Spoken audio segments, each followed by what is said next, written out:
3 نصايح بسيطة هتساعدك تتخلص من الكرش وتنقص وزنك، ومش بس كده هتساعدك توصل كمان لأقرب جسم مثالي، وكمان مش بس كده نفسيتك هتكون أحسن، مزاجك أو مودك في حالة أفضل. ندخل في الموضوع. أول وأبسط حاجة، ما تاكلش وتنام. يعني ما يكونش ميعاد نومك مثلا الساعة 10 بالليل وانت آخر وجبة واكلها الساعة 9 بالليل، يعني قبل ميعاد النوم بتاعك بساعة. ببساطة لازم تخلي فيه فاصل بين آخر وجبة انت واكلها ووقت النوم، على الأقل ساعتين، والأحسن يكون 3 ساعات. وخلي بالك، النوم بعد الأكل على طول سبب من أسباب زيادة الوزن وصعوبة حرق الدهون في الجسم. تاني حاجة، العب رياضة. أنا شخصيا لو عندي ملكة إني أقول شعر كنت ألفت قصيدة في الرياضة، ومهما أقولك عن فوائد الرياضة مش هتحس بيها غير لما تمارسها بنفسك. حضرتك هتقولي ألعب رياضة فين؟ مفيش فضا أروح الجيم وتكلفته عالية عليا، هو أنا فايض مني ومن مصاريف عيالي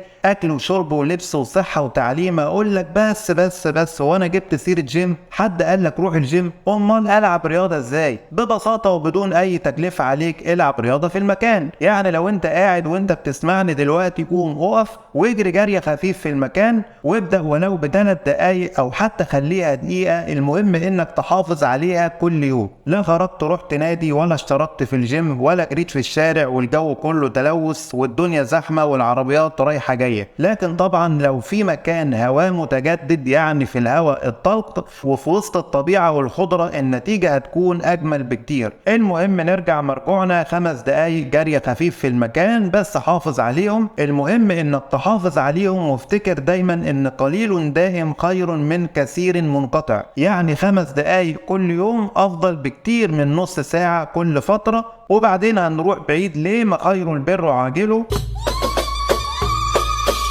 لا مش البر ده اقصد قوم جرب، او قوم جربي دلوقتي وقول لي او قولي لي عن النتيجة وحسيته بايه في التعليقات. وقف الفيديو ويلا نجرب. تالت حاجة واهم نصيحة، واللي انا نفسي بعتبرها النصيحة الذهبية وللأسف عدم الالتزام بيها هو السبب الرئيسي في مشاكل الجسم والكرش والوزن الزائد عموما. وانت بتاكل ما تاكلش كتير. اتمنى لو المحتوى عجبك تعمل لايك واشتراك، وما تنساش شير لاصحابك لو شايف انهم هيستفادوا من محتوى القناة. شكرا ليكم واتمنى ليكم دايما كل خير.